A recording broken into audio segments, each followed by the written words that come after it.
In this video, I'll be going through my mathematics resource for NCEA physics. Prefixes. Prefixes are used to conveniently scale up or down numbers by a specific order of magnitude. For NCEA physics, you are expected to know these ones here. Mega, which has the symbol capital M, scales up by 1,000,000 or 10 to the power 6. Kilo, lowercase k, scales up by 1,000 or 10 to the power of 3. Centi, lowercase c, scales by 0.01 or 10 to the minus 2. Milli, lowercase m, 10 to the minus 3. Micro, lowercase mu, 10 to the minus 6. And for our level 3 students only, we have nano, lowercase n, 10 to the minus 9, and pico, lowercase p, 10 to the minus 12. SI units. In science, we work mainly in the International System of Units, or SI units. The S and the I are the other way around because the acronym is in French. It consists of 7 base units: seconds for time, Kelvin for temperature, kilograms for mass, meters for length, candelas for intensity of light, amperes for electrical current, and moles, which I'll leave for your chemistry teacher. These base units make up many more derived units. We have joules, which are the units of energy, pascals for pressure, newtons for force, hertz for frequency, ohms for electrical resistance, Tesla for magnetic field, and coulombs for charge. These are just 7 of many examples. Significant figures. Significant figures are a way of counting the accuracy of a stated value. Over time, you'll develop a natural sense of how to write these, but here are a few rules to help you along. Let's consider our number here. Leading zeros are never significant. Non-zero numbers are always significant, and trailing zeros are only significant if indicated, meaning that they sometimes are and sometimes are not, and that we can indicate whether or not they are by manually stating the amount of significant figures as we're doing down here, or by using scientific notation, which I'll be covering in a moment. Another dead giveaway is that if we have trailing zeros after the decimal point, these will always be significant. Otherwise, there'd be no reason to have written them. Examples of quantities with 2 significant figures. Our first 2 here should be pretty straightforward. Our 8,600 in this case is 2SF, but it could also be 3 or 4 significant figures if we've indicated that that is the case. 0.90 is 2 significant figures because a trailing zero after the decimal point is always significant. 0.032 is 2 significant figures because leading zeros are never significant. 1.0 is 2 significant figures because trailing zeros after the decimal point are always significant. And our 71,000 is 2 significant figures because we've indicated that it is. Having applied all the rules, here are some 3 and 4 significant figure examples. Scientific notation. Scientific notation is a convenient way of writing very large and very small numbers. It works by multiplying numbers by powers of 10 to scale up or scale down by orders of magnitude, or in other words, shifting the decimal point. For example, 326,000, we can write this as 3.26, where we have moved the decimal point 5 places, meaning that it's times 10 to the 5. If we have 0.00082, we can write this as 8.2, where we've moved the decimal point 4 places, so we multiply this by times 10 to the minus 4. So positive for scaling up and negative for scaling down.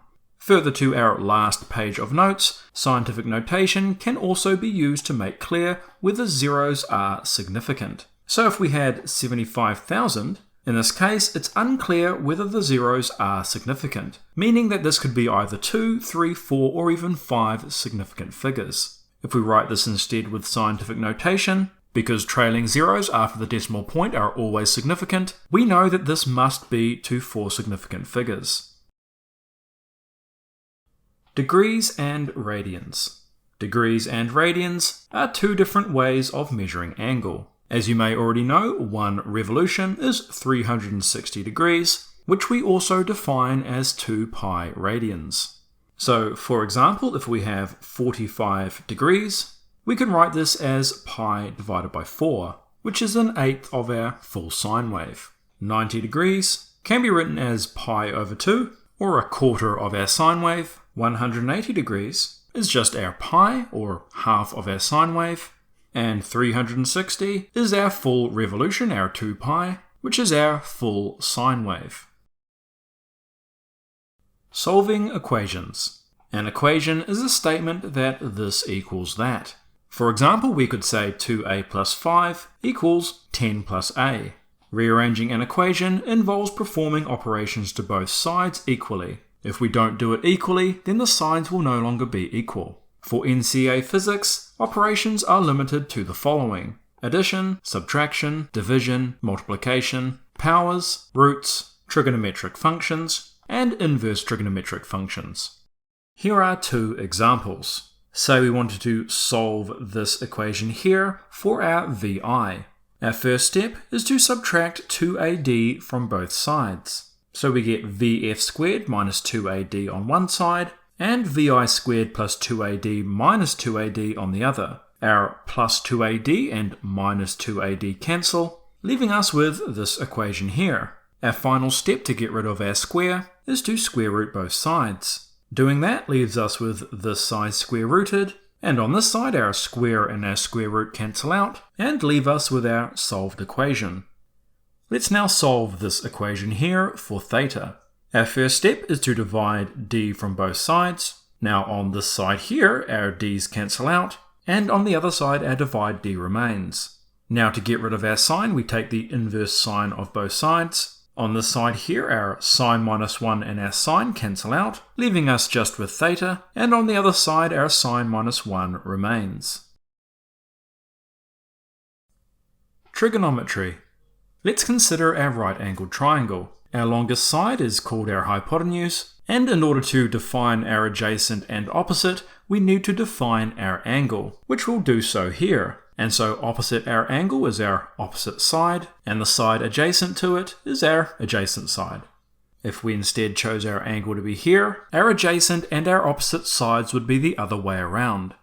The magnitude of these 3 sides is described by the Pythagoras equation. Hypotenuse squared equals the adjacent squared plus the opposite squared. We can also make 3 ratios. Sine of the angle is opposite over hypotenuse, cosine is adjacent over hypotenuse, and tan is opposite over adjacent. We can also remember this by the acronym SOH, S-O-H, CA, C-A-H, TOA, T-O-A.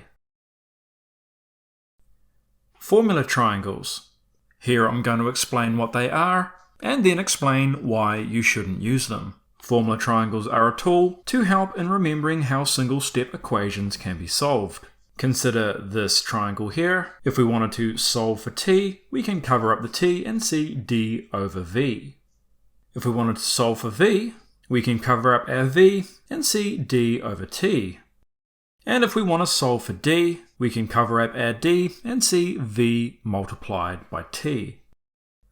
Problem is, many equations you will use in this course are more complex than single-step equations, so this method will not work. For example, these 3 equations are too complex for this method.